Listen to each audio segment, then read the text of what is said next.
அது அக்டோபர் 2, 2006 கேரளாவில் இருக்கிற புதன்வெளிக்காரா அப்படிங்கிற கிராமத்துல 51 வயசான தேவகி அப்படிங்கிற ஒரு லேடி அவங்களோட கணவர் ராமகிருஷ்ணன் கூட வாழ்ந்துட்டு வராங்க. அன்னைக்கு நைட் தேவகி வழக்கம் போல வீட்டு வேலை முடிச்சுட்டு வீட்டோட எல்லா கதவையும் லாக் பண்ணிட்டு லைட் ஆஃப் பண்ணிட்டு தூங்க போறாங்க. அப்படி தூங்க போன கொஞ்ச நேரத்திலேயே வீட்டு பின்பக்கத்துல இருந்து ஏதோ ஸ்ட்ரேஞ்சா ஒரு சத்தம் அவங்களுக்கு கேக்குது. உடனே தேவகி அவங்களோட வீட்டு பேக் டோரை திறந்து அந்த சத்தம் என்ன அப்படிங்கறத பாக்குறாங்க.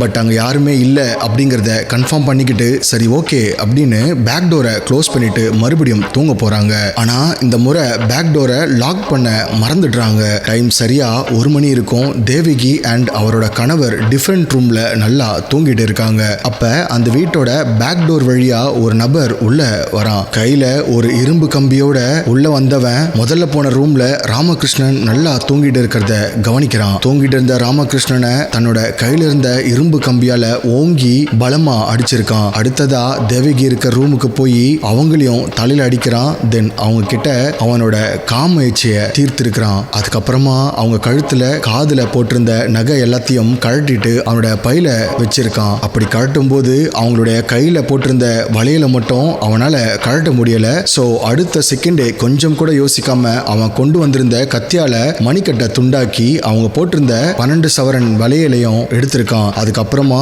அவங்களுடைய வீட்டு லாக்கர்ல வச்சிருந்த பணம் அண்ட் அதர் ஜுவல்ஸ் எடுத்துக்கிட்டு அங்கிருந்து தப்பிச்சு போயிருக்கான். அடுத்த நாள் அதாவது அக்டோபர் 30, 2006 அன்னைக்கு காலையில பக்கத்துல இருந்த நெய்பர்ஸ் வீட்ல இருந்து பயங்கரமா கெரோசின் அண்ட் கேஸ் மில் வர்றத நோட் பண்றாங்க. அது என்ன அப்படின்னு அவங்க கிட்டே போய் கேட்கலாம்னு முடிவு பண்ணி அவங்க வீட்டுக்கு போய் கதவை தட்டுறாங்க. ஆனா ரொம்ப நேரம் ஆகியும் வீட்டு கதவு யாருமே திறக்காதனால சந்தேகப்பட்ட அந்த நபர் பக்கத்துல இருந்த எல்லார்கிட்டையும் சொல்லிட்டு இமிடியேட்டா இத பத்தின இன்ஃபர்மேஷனை போலீஸ்க்கு கொடுக்கிறாரு. போலீஸ் அங்க வந்ததுக்கு அப்புறமா தான் தேவகி அண்ட் ராமகிருஷ்ணன் இவ்வளவு கொடூரமா இறந்திருக்காங்க அப்படிங்கிறது தெரிய வருது. உடனடியா போலீஸ் அந்த கிரைம் சீனை செக்யூர் பண்றாங்க. கில்லர் கொலை பண்ணிட்டு போகும்போது மாட்டிக்காம இருக்க வீடு முழுக்க மிளகாத்தூள் தூவி விட்டுட்டு போயிருக்கான். அது மட்டும் இல்லாம கூடவே அங்க இருக்க கெரோசினியம் ஊத்தி விட்டுட்டு கேஸையும் திறந்து விட்டுட்டு போயிருக்கான். சோ இதனால ஸ்னிஃபர் டாக்ஸால கூட கில்லர் விட்டுட்டு போன அடையாளங்களை கண்டுபிடிக்க முடியல. இவ்வளவு துல்லியமா ஒரு கொலையை பண்ணிட்டு போயிருக்கான் அப்படின்னா கண்டிப்பா இது அவனோட முதல் கொலையா இருக்க முடியாது அப்படின்னு யோசிச்சு போலீஸ் பழைய ரெக்கார்ட்ஸ் எல்லாத்தையுமே எடுத்து பார்க்கறாங்க. அவங்க நினைச்ச மாதிரியே 2003 இருந்து 2006 வரைக்கும் இந்த 3 வருஷம் மட்டும் எர்ணாகுளம் மற்றும் திருச்சூர்ல மட்டுமே 1 இல்ல 2 இல்ல மொத்தம் 9 கொலைகள் சேம் பேட்டர்ன்ல நடந்திருக்கு அப்படிங்கறத போலீஸ் கவனிக்கிறாங்க. அப்படி அந்த கொலைகள் நடந்த எல்லா வீட்லயும் திருட்டு போயிருந்திருக்கு. அண்ட் மோஸ்ட்லி 40 இயர்ஸ்ல இருந்து 55 இயர்ஸ் வரைக்கும் இருக்கிறவங்கள தான் கில்லருடைய டார்கெட்டா இருந்திருக்கு. இப்படி தொடர்ந்து 3 வருஷமா போலீஸ் கிட்ட மாட்டாம அந்த கில்லரை நினைச்சு கேரளா மக்கள் ஏற்கனவே மரண பீதியில தான் இருந்திருக்காங்க. அதே சமயத்துல இந்த 2 கொலைகளும் நடந்ததுனால அவங்களோட பயம் இன்னும் அதிகமாயிடுச்சு. அது மட்டும் இல்ல அந்த கில்லரை மக்கள் ரைப்பர் அப்படின்னு கூப்பிட ஆரம்பிச்சாங்க. அப்படி கேரளாவை கதிகலங்க வச்ச அந்த ரைப்பர் யாரு, அவன் எப்படி இந்த கொலைகள் எல்லாம் பண்ணா, போலீஸ் அவனை எப்படி அரெஸ்ட் பண்ணாங்க அப்படிங்கறத இன்னைக்கு இந்த வீடியோல நம்ம பார்த்து தெரிஞ்சுக்க போறோம். நீங்க பார்த்துட்டு இருக்கிறது ஆனந்த் ஆர்கேவ் யூடியூப் சேனல். நான் உங்க ஆனந்த்.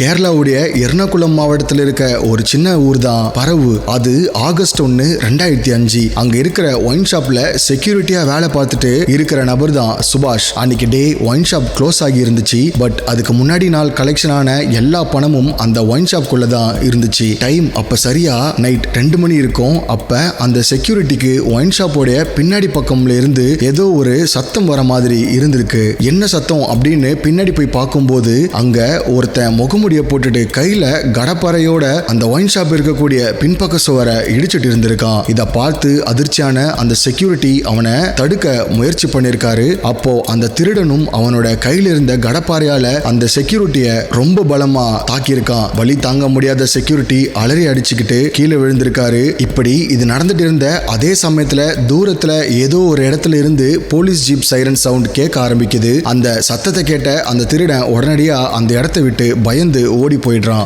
எஸ், எதேச்சியா அந்த வழியா வந்த போலீஸ் பேட்ரோல் அந்த ஒயின் ஷாப் உடைய செக்யூரிட்டி இப்படி கீழே கிடக்கிறத பார்த்து உடனே அவரை ஹாஸ்பிட்டலுக்கு கொண்டு போறாங்க. பட் அன்பார்ச்சுனேட்லி அவரு இருந்தும் போறாரு. இதுக்கப்புறமா தான் நம்ம இன்ட்ரோல பார்த்த கொலையும் நடக்குது. சோ மக்கள் கில்லரை பிடிக்க சொல்லி போராட்டம் பண்ண ஆரம்பிக்கிறாங்க. இப்போ போலீஸ் என்ன பண்றாங்கன்னா, கில்லரை கண்டுபிடிக்கிறதுக்கு பொதுமக்களான நீங்களும் எங்களுக்கு சப்போர்ட் பண்ணணும்னு மக்கள் கிட்ட ரிக்வெஸ்ட் பண்ணதால பொதுமக்களும் போலீஸ்க்கு ஹெல்ப் பண்றாங்க. இரவு நேரத்துல சந்தேகப்படும்படியா நீங்க யாரை பார்த்தாலும் அதை பத்தின எந்த விஷயம் தெரிஞ்சாலும் உடனடியா எங்களை கான்டாக்ட் பண்ணி சொல்லுங்க அப்படின்னு அனௌன்ஸ் பண்றாங்க. போலீஸ் நினைச்ச மாதிரியே பொதுமக்கள் கிட்ட இருந்து பல க்ளூஸ்கள் வர ஆரம்பிக்குது. இதுக்கு முன்னாடி சில கொலைகள் அண்ட் திருட்டு கேசஸ்ல இன்வால்வ் ஆகி ஜெயிலுக்கு போயிட்டு திரும்பி ஊருக்குள்ள வந்து சுத்திட்டு இருக்கிற சிபு அப்படிங்கிற ஒரு கிரிமினலை பத்தியும் அவன் தான் இதுக்கெல்லாம் காரணமா இருக்கணும் அப்படின்னு பொதுமக்கள் போலீஸுக்கு ஒரு க்ளூ கொடுக்கறாங்க. அப்படி மக்கள் அடையாளம் காட்டின அந்த சிபுவை அரெஸ்ட் பண்ணி விசாரிக்கும் போது இப்போ நடக்கிற கொலைக்கும் எனக்கும் எந்த சம்பந்தமும் கிடையாது அப்படிங்கறத ப்ரூவ் பண்ணிருக்காங்க. ஆனா இப்போ அவனுக்கு தெரிஞ்ச இன்னொரு ரவுடியான தம்பி அப்படிங்கிறவனை பத்தி போலீஸுக்கு தகவல் கொடுத்திருக்கான். ஆல்சோ சார், தம்பிக்கு நீங்க போலீஸ் அப்படிங்கிறது தெரியாத வரைக்கும் தான் உங்களுக்கு அவனை பத்தின டீடைல்ஸ் கிடைக்கும் அப்படின்னு ஒரு வார்னிங்க கொடுக்கறான். அப்படி தம்பி இருக்கிற இடத்த கண்டுபிடிச்ச போலீஸ் அவனை டைரக்டா டீல் பண்ணாம அவன்கிட்ட இருந்து உண்மையை கறக்கிறதுக்காக மஃப்டியில போய் அவன்கிட்ட நட்பா பழகி பேச ஆரம்பிக்கிறாங்க. தினமும் அவன் போற ஒயின் ஷாப்புக்கு போய் அவன் உட்கார்ற டேபிள் பக்கத்துல உட்காந்து போலீஸும் சரக்கடிக்கிற மாதிரி ஆரம்பிக்கிறாங்க. அப்போ அவன்கிட்ட பேசி பழகின போலீஸுக்கு அவனை பத்தி 3 பாயிண்ட் ஆஃப் வியூ இருந்துச்சு. அதுல ஃபர்ஸ்ட், இந்த தம்பி அப்படிங்கிற நபர் ஒரு கில்லரா இருக்கலாம். செகண்ட் திங், அப்படி இவன் கில்லரா இல்லனா இவன் கில்லருக்கு நெருக்கமானவனா இருக்கலாம். அதுவும் இல்லனா மூணாவதா, இவன் உண்மையிலே கில்லரா இருந்துட்டு டைவர்ட் பண்றதுக்காக வேற யாரையாவது நம்ம கிட்ட அவன் தான் கில்லர் அப்படின்னு மாட்டி விடலாம் அப்படிங்கிற 3 பாயிண்ட் ஆஃப் வியூ இருந்துச்சு. அட்வொகேட்ஸ், இந்த கில்லர் கேரளா மக்களை தூங்க விடாம ஒவ்வொரு ராத்திரியும் மரண பீதியை ஏற்படுத்தின ஒருத்தனா இருந்திருக்கான். சோ அதனாலதான் இப்படி போலீஸ் வலை போட்டு ரொம்ப தீவிரமா தேட ஆரம்பிச்சிருக்காங்க. இப்ப இந்த 3 ஆங்கிள் அவன் எந்த கேட்டகரியில இருந்தாலுமே போலீஸுக்கு கண்டிப்பா லீடு கிடைக்கதான் போகுது அப்படின்னு ஒரு நாள் அவன் எப்பயும் போல ஒயின் ஷாப்ல ஃபுல்லா சரக்கு அடிச்சுட்டு ஃபுல் போதையில இருக்கும்போது கூட போலீஸ் அவன் கிட்ட தேவகியை பத்தி கேட்க ஆரம்பிக்கிறாங்க. தேவகிய தமிழ்நாட்டில இருந்து வந்த ஒரு கும்பல் தான் கொலை பண்ணினதா ஊருக்குள்ள பேசிக்கிறாங்களே, இத பத்தி நீ என்ன நினைக்கிற அப்படின்னு மப்புல இருந்த அவன் கிட்ட போலீஸ் போட்டு வாங்குறாங்க. தேவகியோட நேம கேட்டதுமே அவ்வளவு நேரம் ரொம்பவே கூலா குடிச்சிட்டு இருந்த அவன் திடீர்னு பதட்டமாகறான். அப்படி அவன் பதட்டப்படுறத பார்த்த போலீஸுக்கு ஒருவேளை இவன் தான் கில்லரா இருப்பானோ அப்படிங்கிற டவுட் இன்னும் அதிகமாகுது. இப்போ அந்த 5 போலீஸும் அவனோட முகத்தையே உன்னிப்பா பார்க்க ஆரம்பிக்கிறாங்க. அப்ப அவன் கண்ணு மூடி அவனோட கைய நெத்தியில வச்சு யோசிச்சுக்கிட்டு, ஒருத்தன் இருக்கான், காசுக்காக அவன் என்ன வேணாலும் பண்ணுவான், அவனுடைய பேரு ஜெயநந்தன் அப்படின்னு சொல்றான். அப்படி அவன் சொன்னதுமே போலீஸுக்கு ஒரு லீடு கிடைச்சது அப்படின்னு சந்தோஷப்பட ஆரம்பிக்கிறாங்க. பட் அவங்களுடைய சந்தேகம் ரொம்ப நேரம் நீடிக்கல. பிகாஸ் அடுத்த நாள் ஜெயநந்தன் யாரு, அவனுடைய பேக்ரவுண்ட் என்ன அப்படின்னு போலீஸ் விசாரிக்க ஆரம்பிச்ச கொஞ்ச நேரத்திலேயே நாம சரியான லைன்ல தான் போயிட்டு இருக்கோமா அப்படிங்கிற அளவுக்கு ஒரு டவுட் வர ஆரம்பிச்சது. ஒரு கட்டத்துல போலீஸ் கில்லர் தம்பியா தான் இருப்பானோ, அவங்களுடைய பாயிண்ட் ஆஃப் வியூல 3வது கேட்டகரி, அதாவது அவன் கில்லரா இருந்துகிட்டு வேற யாராவது மாட்டி விட ட்ரை பண்றவன் அப்படிங்கிற அளவுக்கு யோசிக்கிறானோ அப்படின்னு போலீஸ் யோசிக்கிறாங்க. பிகாஸ் ஜெயநந்தன் பத்தி அவங்களுடைய ஏரியாவில் தெரியாத ஆட்களே இருக்க மாட்டாங்க. அப்படி ஃபேமஸ் ஆனதுக்கு ஒரு காரணம் அவருடைய பாஸ்ட் லைஃப்ல நடந்த ஒரு டிஃப்ரெண்டான சம்பவம் தான். ஒரு நாள் ஜெயநந்தன் தன்னுடைய நெய்பர் வீட்டு பொண்ணுடைய சாரியை திருடி தன்னுடைய மனைவி கிட்ட பாண்டிச்சேரியில இருந்து வாங்கிட்டு வந்திருக்கேன் அப்படின்னு சொல்லி கிஃப்டா கொடுத்திருக்காரு. அதுக்கப்புறமா ஒரு ஃபங்க்ஷன்ல சேம் சாரிய அந்த நெய்பர் பார்த்து அதை ரொம்ப பெரிய விஷயமா ஆக்கி ஊர் மக்கள் முன்னாடி அவமானப்பட்டதுனால அந்த ஊர்ல இருந்து தள்ளி போய் தான் உண்டு தன் வேலை உண்டு அப்படின்னு ஒதுங்கி வாழ்ந்துட்டு இருந்திருக்காரு. இப்படி ஒரு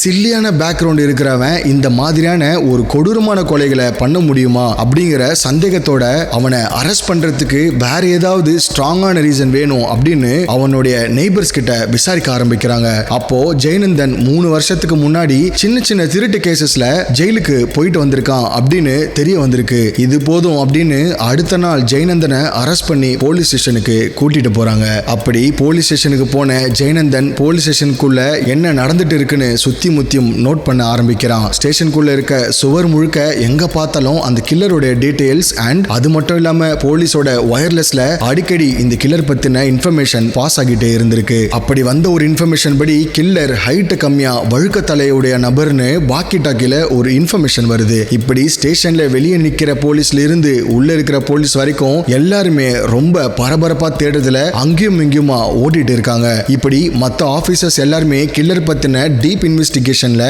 இன்வால்வ் ஆயிட்டு இருக்கும் போதுதான் நம்ம கிட்ட மட்டும் ஜெயநந்தனை விசாரிக்கிற வேலையை கொடுத்துட்டாங்க அப்படின்னு ஒரு போலீஸ் ஆபீசர் ரொம்ப விரக்தியில சோகமா ஜெயநந்தனை விசாரிக்கிறாரு. ஆனா அதுதான் அவரோட வாழ்க்கையிலே மறக்க முடியாத ஒரு இன்வெஸ்டிகேஷனா மாறப்போகுதுன்னு அப்ப அவருக்கு தெரியாது. அந்த ஆபீசர் வந்ததுமே ஜெயநந்தன் எழுந்து நிக்கிறான். அப்ப அவரை பார்த்த ஆபீசர் ஜெயநந்தன் நார்மலான ஒரு ஹைட்லயும் வழுக்க தலை இல்லாம இருக்கிறதையும் நோட் பண்றாரு. இத பார்த்து கொஞ்சம் டிசப்பாயிண்ட் ஆகியிருந்தாலும் சரி ஓகே விசாரிச்சு அனுப்பிடலாம்னு கையில ஒரு நோட் பேடை எடுத்துட்டு வேண்டா விருப்பா ஜெயநந்தன் கிட்ட சொல்லு, காசுக்காக கொலை கூட பண்ணுவியா அப்படின்னு கேட்க ஆரம்பிக்கிறாரு. உனக்கு எந்தெந்த ரவுடி கிட்டலாம் லிங்க் இருக்கு, மொத்தம் எத்தனை இடத்துல இது வரைக்கும் திருடி இருக்க, நாங்க தேடிட்டு இருக்கிற கில்லர் பத்தின டீடைல்ஸ் உனக்கு தெரியுமான்னு சொல்லு, எங்களுக்கு நிறைய வேலை இருக்கு அப்படின்னு சலிப்பா இந்த கேள்வியை ஒவ்வொன்றா கேட்க ஆரம்பிச்சாரு. போலீஸ் ஆபீசர் கேட்ட எல்லா கேள்விக்கும் இப்போ ஜெயநந்தன் பதில் சொல்ல ஆரம்பிக்கிறான். ஸ்டேஷன் முழுக்க இரைச்சல் அதிகமா இருந்ததுனால ஜெயநந்தன் சொன்ன பதில் அந்த ஆபீசர்னால சரியா ரிசீவ் பண்ண முடியல. கொஞ்சம் சத்தமா சொல்லு அப்படின்னு அந்த ஆபீசர் ஜெயநந்தனை மிரட்ட ஆரம்பிச்சிருக்காரு. அப்ப ஜெயநந்தன் ரொம்ப சத்தமா, சார் நான் 30 இடத்துல திருடி இருக்கேன், திருட்டு மட்டும் இல்லாம 8 இடத்துல கொலை பண்ணிருக்கேன் அப்படின்னு கத்தி சொல்லியிருக்கான். அப்படி சொன்னதுமே அவ்வளவு நேரமா ஆரவாரமா இருந்த போலீஸ் ஸ்டேஷன் அப்படியே பின் டிராப் சைலன்ஸ் ஆகுது. இதை கேட்ட எல்லா ஆபீசர்ஸும் அவங்க பார்த்துட்டு இருந்த வேலையை எல்லாத்தையும் அப்படியே போட்டுட்டு அசையாம உறைஞ்சு போய் நிக்கிறாங்க. அவனுடைய கன்ஃபெஷனை கேட்டுட்டு இருந்த போலீஸ் இன்னும் அதிர்ச்சியில உறைஞ்சு போறாங்க. அப்படி அவன் கன்ஃபெஷன்ல சொன்ன விஷயங்கள் இதுதான்.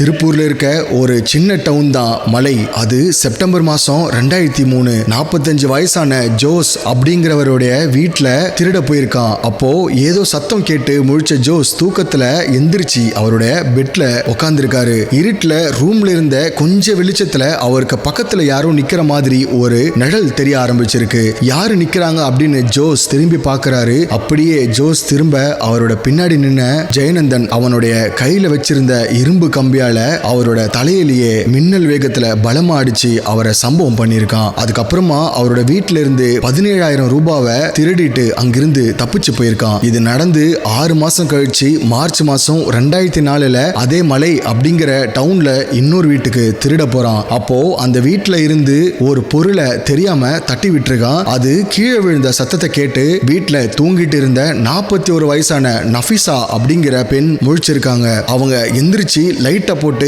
என்ன சத்தம் அப்படின்னு பார்க்கும்போது சடனா அவங்களோட பின்னாடி இருந்து அவங்களோட வாயை பொத்தி கத்துனா குத்திடுவனு கத்திய வச்சு மிரட்டி நஃபிசாவை பாலியல் துஷ்பிரயோகம் செஞ்சு அவங்கள இரும்பு கம்பியால தலையிலேயே தாக்கி இருக்கான். உடனே கத்த ஆரம்பிச்சிடுறாங்க. கத்துற சத்தத்தை கேட்டு வீட்டுக்குள்ள இன்னொரு ரூம்ல தூங்கிட்டு இருந்த அவங்களோட மருமகளான 23 வயசான ஃபசியா அங்க ஓடி வந்து பார்க்கும்போது தன்னுடைய அத்தை நஃபிசா இப்படி கீழே கிடக்கிறத பாக்குறாங்க. இதை பார்த்ததும் அதிர்ச்சியான அவங்க உயிருக்கு போராடிட்டு இருந்த நஃபிசா கிட்ட போய் என்னாச்சு அப்படின்னு கேட்கும்போது நஃபிசா பின்னாடி பாரு அப்படிங்கிற மாதிரி சைகை காமிச்சிருக்காங்க. ஃபாசியாவும் தனக்கு பின்னாடி என்ன அப்படின்னு பார்க்கும்போது அதே சமயத்துல அங்க பின்னாடி நின்னுட்டு இருந்த ஜெயநந்தன் ஃபசியாவை தாக்கி அவங்க கிட்டையும் அவனோட உடம்பு சூட்டை தணிச்சிருக்கான். அந்த இடத்துலயே 2 பேருமே இறந்து போயிருக்காங்க.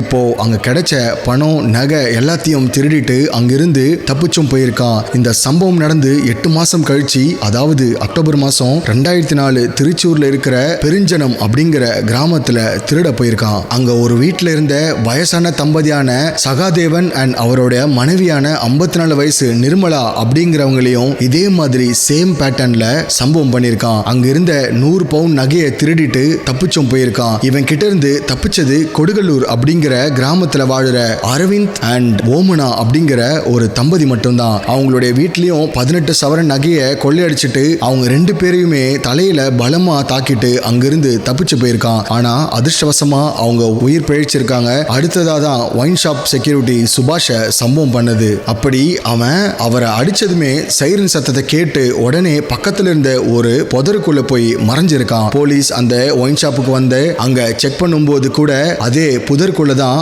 அப்பவும் மறைஞ்சிருந்திருக்கான். விடிகிற வரைக்கும் அந்த புதர்கள்ல ஒளிஞ்சிட்டு இருந்துட்டு விடிஞ்சதுக்கு அப்புறம் பஸ் ஏறி அங்கிருந்து தப்பிச்சு வந்திருக்கான். இப்போ போலீஸ் இன்னொரு முக்கியமான கேள்வியை அவங்க கிட்ட கேக்குறாங்க. எப்படி நீ கொலையெல்லாம் மாட்டாம பண்ற அப்படின்னு கேக்குறாங்க. நீ திருட போற வீட்டுல கண்டிப்பா பணம் நகை இருக்கும் அப்படின்னு உனக்கு எப்படி தெரியும் அப்படிங்கிற கேள்விக்கு ஜெயநந்தன் சொன்ன பதிலுக்கு அந்த ஒட்டுமொத்த ஸ்டேஷனும் ஆடி போயிருக்கு. பாபநாசம் படத்துல வர கமல்ஹாசன் மாதிரி தான் இன்னுமே செயல்பட்டு இருந்திருக்கான். ஆனா ஒரே வித்தியாசம் தான், அதுல கமல் அவருக்கு கிடைச்ச அறிவை அவருடைய குடும்பத்தை காப்பாத்த யூஸ் பண்ணுவாரு. ஆனா இவன் கெட்டதுக்கு யூஸ் பண்ணிருக்கான். ஜெயநந்தன் பண்ண எல்லா திருட்டுகளுமே எல்லா கொலைகளும் அவன் மூவியை பார்த்து தான் கத்துக்கிட்ட மாதிரி ஒவ்வொரு கொலையா பண்ணும்போது அவனுடைய ஃபிங்கர் பிரிண்ட் கிடைக்க கூடாதுன்றதுக்காக கையில சாக்ஸ் போட்டுக்கிறது, கொலை பண்ணதுக்கு அப்புறம் மோப்ப நாய்கள் அவனை கண்டுபிடிச்சு வந்துடக்கூடாதுன்றதுக்காக விக்டிம்ஸோடைய வீட்டுல இருக்கிற கேஸை திறந்து விட்டு கெரோசினை ஸ்ப்ரே பண்ணி விடுறது, மிளகாத்தூள் தூவி விடுறது அப்படின்னு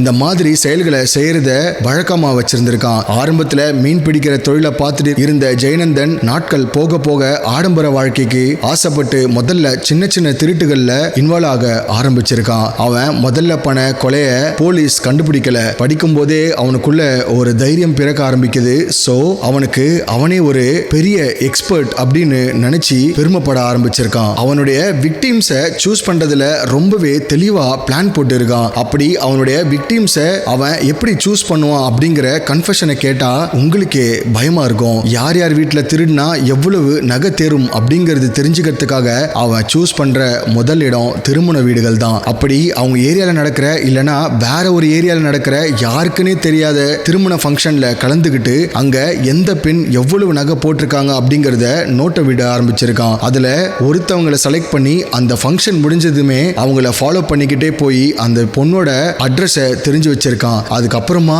அந்த வீட்டு முன்னாடியே இளநீர் கடை போடுற மாதிரி ஒரு கடையை போட்டு பல நாட்கள் ஏன் மாச கணக்குல கூட வேவு பார்த்திருக்கான். அந்த வீட்டுல மொத்தம் எத்தனை பேர் இருக்காங்க, முக்கியமா எத்தனை ஆண்கள் இருக்காங்க, யார் யாரு எப்போ வருவாங்க, எத்தனை மணிக்கு தூங்குவாங்க அப்படின்னு தான் திருட போற அந்த குடும்பத்தோட மொத்த ஜாதகத்தையும் தன்னுடைய ஃபிங்கர் டிப்ஸ்ல வச்சுட்டு தான் திருடவே போயிருக்கான். ஒருவேளை அந்த குடும்பத்துல வயசு கம்மியான ஆண்கள் இருந்தாங்கன்னா அவனுடைய டார்கெட்டை மாத்திருக்கான். அவனுடைய டார்கெட் எல்லாம் தனியா வயசான தம்பதிகள் இருக்கிற குடும்பத்தை மட்டும்தான். அப்படி பல நாட்கள் வேவு பார்த்து அவனுடைய பிளானை எக்ஸிக்யூட் பண்ணியிருக்கான். அதனாலதான் ஒவ்வொரு சம்பவத்துக்கும் இடையில பல மாசங்கள் கேப் இருந்திருக்கு. இப்படி இவனுடைய கன்ஃபெஷன் கேட்டு போலீஸ் எல்லாருமே உறைஞ்சு போய் நிக்கிறாங்க. பிகாஸ் இந்த 9 கொலைகளையும் தனியாளா தான் பண்ணியிருக்கான். 2010 அண்ட் 2013 ஜெயில இருந்து தப்பிச்சு போக முயற்சியும் பண்ணியிருக்கான். தேவகியோட கொலை வழக்குல ஜெயநந்தனுக்கு தூக்கு தண்டனை முதல்ல விதிக்கப்பட்டுச்சு. ஆனா அதுல கரெக்டான எவிடன்ஸ் இல்லாம போனதுனால ஜெயநந்தனுக்கு பரோல் இல்லாத 3 ஆயுள் தண்டனை வழங்கப்பட்டுச்சு. ஆனா ரீசெண்டா ஜெயநந்தன் தன்னுடைய பொண்ணுடைய கல்யாணத்துக்கு கலந்துக்கிறதுக்காக ஒரு வக்கீல் ரொம்பவே போராடி அவனுக்கு 2 நாட்கள் பரோல் வாங்கி தந்தாங்க. அப்படி அவனுக்காக வாதாடின வக்கீல் வேற யாரும் இல்ல, ஜெயநந்தனோட சொந்த பொண்ணு தான். எஸ், அவனோட பொண்ணு ஒரு கிரிமினல் லாயர். கேரளா மக்களுடைய நிலைமையை கொஞ்சம் யோசிச்சு பாருங்க. இவன் அத்தனை கொலைகளையும் கன்ஃபஸ் பண்ணாலும் போலீஸ் கிட்ட அதை சாலிடா ப்ரூவ் பண்றதுக்கு எந்த ஒரு எவிடன்ஸும் கிடைக்கல. அந்த அளவுக்கு ரொம்பவே கிளவரா அவனோட வெப்பன்ஸை டிஸ்போஸ் பண்ணியிருக்கான். போலீஸ் கில்லரை பிடிக்கிறதுக்கு ஸ்மார்ட்டா யோசிச்சு தம்பி அப்படிங்கிறவனை பிடிக்க அவன் மட்டும் ஹிண்ட் கொடுக்காம இருந்திருந்தா இப்போ வரைக்கும் கூட ஜெயநந்தன் மாட்டிருக்காம இருந்திருப்பான். கடைசியில அவனோட அறிவு போலீஸோடைய பவருக்கு முன்னாடி ஒண்ணுமே இல்லாம போயிருக்கு. அட்வொகேட்ஸ், நீங்க இருக்கிற ஏரியால சந்தேகப்படுற மாதிரி யாராவது ஸ்ட்ரேஞ்சர்ஸ் நின்னுட்டு இருந்தாங்கன்னா கேர்ஃபுல்லா தான் இருக்கணும். உங்ககிட்ட இருக்கிற நகையை தேவையில்லாம எந்த இடத்துலயும் எக்ஸ்போஸ் பண்ணாதீங்க. இதை பத்தி உங்களோட கருத்து என்ன அப்படிங்கறத மறக்காம கமெண்ட்ல சொல்லுங்க. இப்போ வரைக்கும் வீடியோவை பார்த்துட்டு லைக் பண்ணாம இருந்தீங்கன்னா உடனே லைக் பண்ணிட்டு சப்ஸ்கிரைபும் பண்ணிக்கோங்க.